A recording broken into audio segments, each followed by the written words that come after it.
Distinguido economista y querido amigo Alberto Bernal, muy buenos días. Muy buenos días, doctor Fernando. Qué placer estar con usted, con Demar, con Sergio, con toda la mesa y con toda la audiencia. Muchas gracias por la invitación.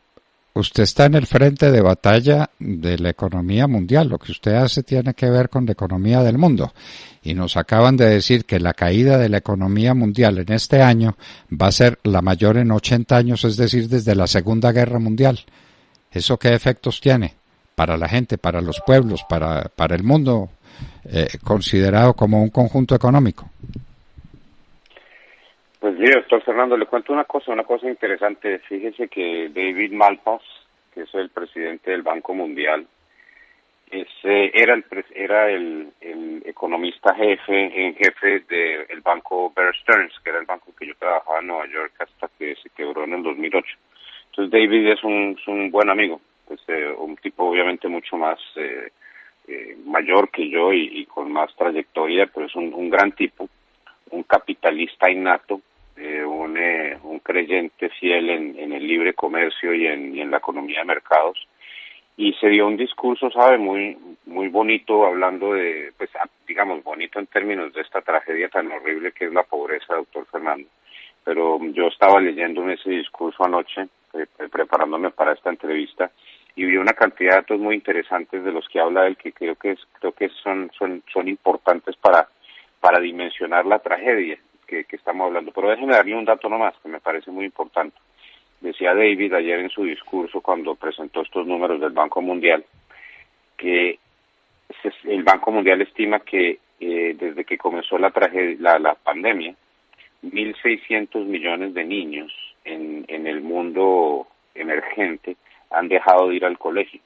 1.600 millones, 1.6 billones en Estados Unidos, 1.600 millones en Latinoamérica, pues digamos en la nomenclatura que utilizamos nosotros los latinoamericanos.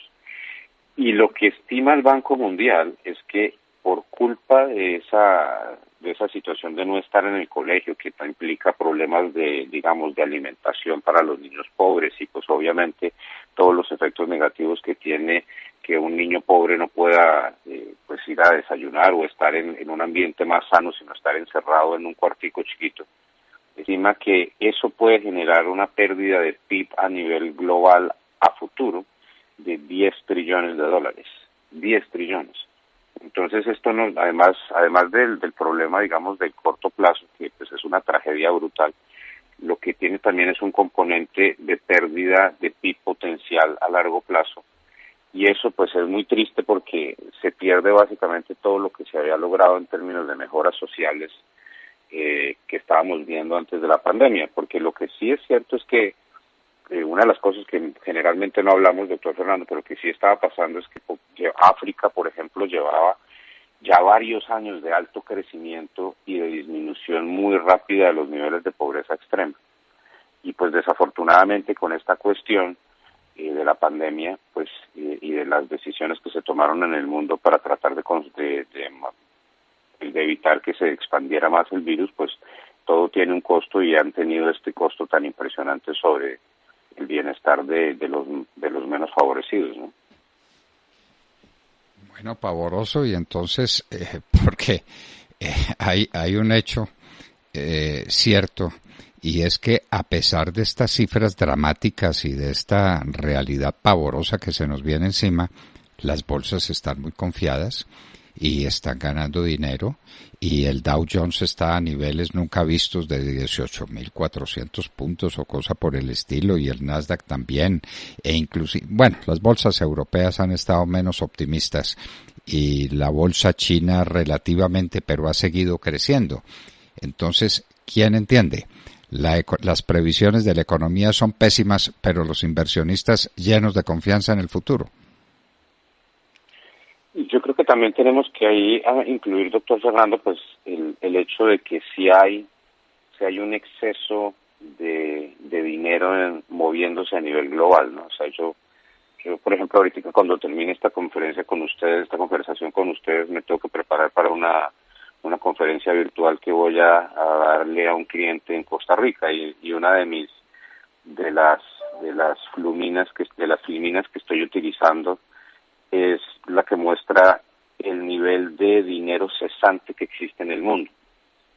Y eso es un tema que es muy técnico, doctor Fernando, y me disculpo tener que decir estas cosas técnicas, pero el punto es que la cantidad de dinero que se ha producido por parte de las autoridades en el mundo desarrollado, estoy hablando de Estados Unidos, la eurozona, China, Japón, Inglaterra, digamos, Australia también, esa cantidad de dinero que se ha producido, pues la verdad es que ese dinero está en las cuentas pues, las cuentas corrientes de las personas más pudientes en el mundo y de las corporaciones más pudientes en el mundo. Entonces es una plata que no está haciendo mucho. ¿Porque no gana intereses? Pues porque ningún banco central paga intereses, y en Europa son negativos, en Japón son negativas las tasas de interés, entonces ese dinero lo que genera es, digamos que un dique de contención ante las malas noticias, porque cada vez que caen los mercados, pues estos inversionistas que están por fuera de los mercados, que no han comprado acciones ni nada, sino que tienen su dinero ahí en la cuenta corriente, entran a comprar. ¿Por qué? Porque dicen, bueno, está cayendo el mercado un poquito, entonces compremos porque está un poco más barato. Y entonces eso yo creo que es una de las principales razones por las cuales tenemos pues estos comportamientos que yo diría parecieran atípicos desde el punto de vista de cualquier análisis que quisiéramos hacer, de decir, hombre, ¿cómo puede ser posible que las bolsas estén así de bien, cuando al mismo tiempo este señor Bernal acaba de hablar de un golpe de 10 trillones de dólares para el bienestar del mundo de acá a futuro, ¿no? Entonces, digamos que esas cosas que parecen exclusivas, pues paradójicamente no lo son, porque hay muchísimo dinero que está ayudando a mantener esto. Ahora, lo que yo quiero pensar y rogarle a Dios y pedirle a Dios es que todo este dinero, una vez tengamos una vacuna, tengamos más control sobre este patógeno, pues todo este dinero se dedique a reconstruir, ¿no? Porque esto es una guerra. O sea, el coronavirus es una guerra, el mundo está en guerra contra el coronavirus, y cuando uno está en guerra, pues hombre, hay que pelear, porque ¿qué más vamos a hacer? Y ojalá que pues las circunstancias permitan que todos nos pongamos para el mismo lado en el mundo y saquemos a la economía global lo antes posible de este hueco tan horrible. No para ayudarle a los ricos ni a las corporaciones ni nada de eso, sino para evitar que más niños en Bangladesh se nos mueran de hambre, ¿no? Y en Venezuela, ¿por qué se va tan lejos? Y en Venezuela, exactamente, en Venezuela. No hay que viajar tanto. Aquí en Venezuela los niños o se mueren de hambre o quedan con retraso mental. ¿Qué es peor? Pues yo no sé qué es peor. De acuerdo. Pero son cosas que desgarran el corazón, eso no puede suceder. Doctor Bernal, ¿por qué razón no están acudiendo esos capitales sobrantes a los mercados de bienes y de materias primas? Cantidad que los haga aumentar de precio. El petróleo ahí sigue entre 40 y 42 dólares el barril. ¿Desde hace cuánto tiempo? El cafecito, que estaba casi a 1,20, está a 1,8. Las materias primas no han recibido el impacto de las inversiones que se hagan en futuros de estas materias primas. ¿Por qué? El oro tampoco ha subido, llegó a $2,000 la onza Troy, se bajó a 1,900 y por ahí se ha quedado tranquilo. ¿Por qué razón todo se va a las bolsas y no a las negociaciones en materias primas?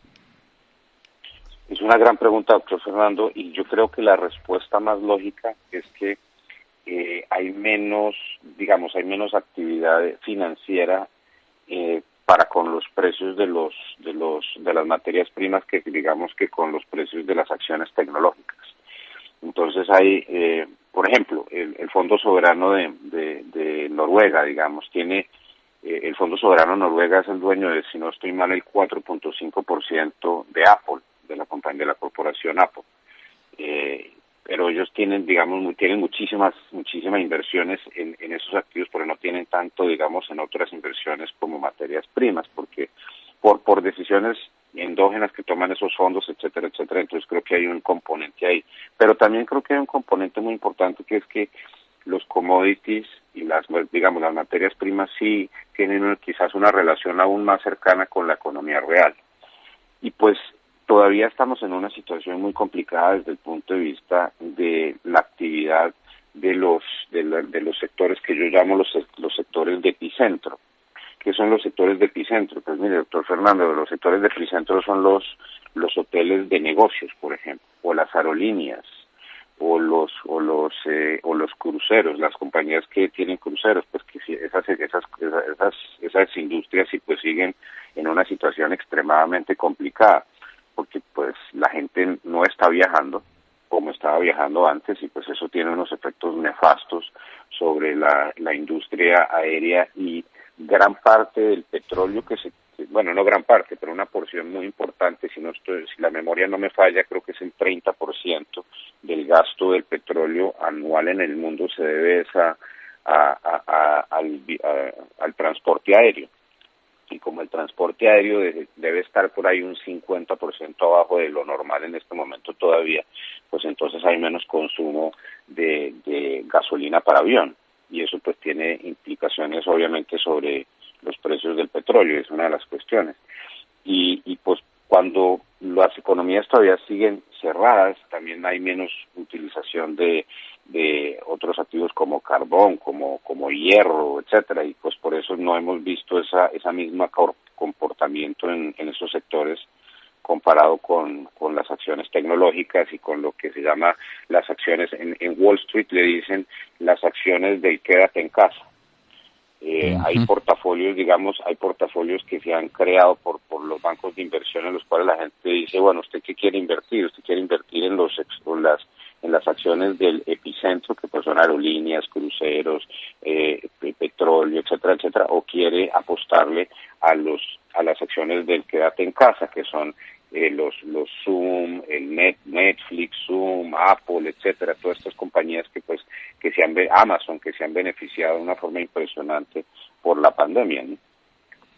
Bueno, pues Alberto Bernal, el porvenir del mundo dependiendo de un virus, hágame el favor, porque es la conclusión que uno tiene, ¿no? Que estamos en guerra, sí, como estábamos hace 80 años, solo que la de hace 80 años era la Segunda Guerra Mundial, contra Hitler, contra Mussolini, contra los generales japoneses. Ahora es contra un virus, pero es una guerra tremenda, y volvimos 80 años atrás. Es que es fácil decirlo, ¿no es cierto? Es fácil decirlo. Claro. Pero la caída de la riqueza universal nunca fue tan grande como hace 80 años en épocas de la Segunda Guerra Mundial. Es de ese tamaño el problema.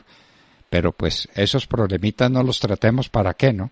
Aquí estamos muy entretenidos con la prisión de Álvaro Uribe Vélez, y estamos muy prisión infame, injusta, inicua, y con el asesinato de Álvaro Gómez Hurtado, que salen las FARC a decir que son ellas, y el empobrecimiento del país, la falta de recursos externos, el sobreendeudamiento de la nación. Esos temas no los discutimos porque son muy aburridos. Alberto, yo no sé por qué la gente le tiene tanta pereza a la economía si vive de ella, si es el tema del bolsillo, si es el tema de cómo llevar la comida a su casa, pero esos temas no interesan lo suficiente. Vaya uno a saber por qué. Alberto Bernal, pues un abrazo muy estrecho, y quedamos pendientes siempre de sus noticias y de sus columnas y de las veces que nos quiera visitar aquí en La Hora de la Verdad. A ustedes muchas gracias por la invitación, y los felicito por el programa de la tarde de ayer con Mauricio Gómez, si no estoy mal. Qué buen programa, y qué cosa tan tremenda las que contaba él sobre este señor Ernesto Samper Pizano, que Virgen Santísima, qué colombiano tan malo. Ay, Dios mío, ay, Dios mío. Ese programa de ayer es de antología, y así lo está recibiendo la gente que está reproduciendo. Nos está reproduciendo por YouTube y Facebook en unas cantidades asombrosas. Muchísimas gracias por estar con nosotros, Alberto Bernal. Doctor Fernando, mil saludos a la audiencia, muchas gracias por tenerme en su programa, y hasta la próxima. Hasta la próxima, que sea muy próxima. Alberto Bernal, un gran economista, un gran especialista en mercados externos, hablándonos de un tema que sí inquieta al mundo entero. Repetimos, la caída de la economía mundial es solamente comparable a la que tuvo la caída de la economía mundial en la Segunda Guerra. Quien lo creyera, pero así es. Hace 80 años no veíamos una cosa parecida. Alberto Bernal, economista, columnista del diario La República, estaba con nosotros en La Hora de la Verdad.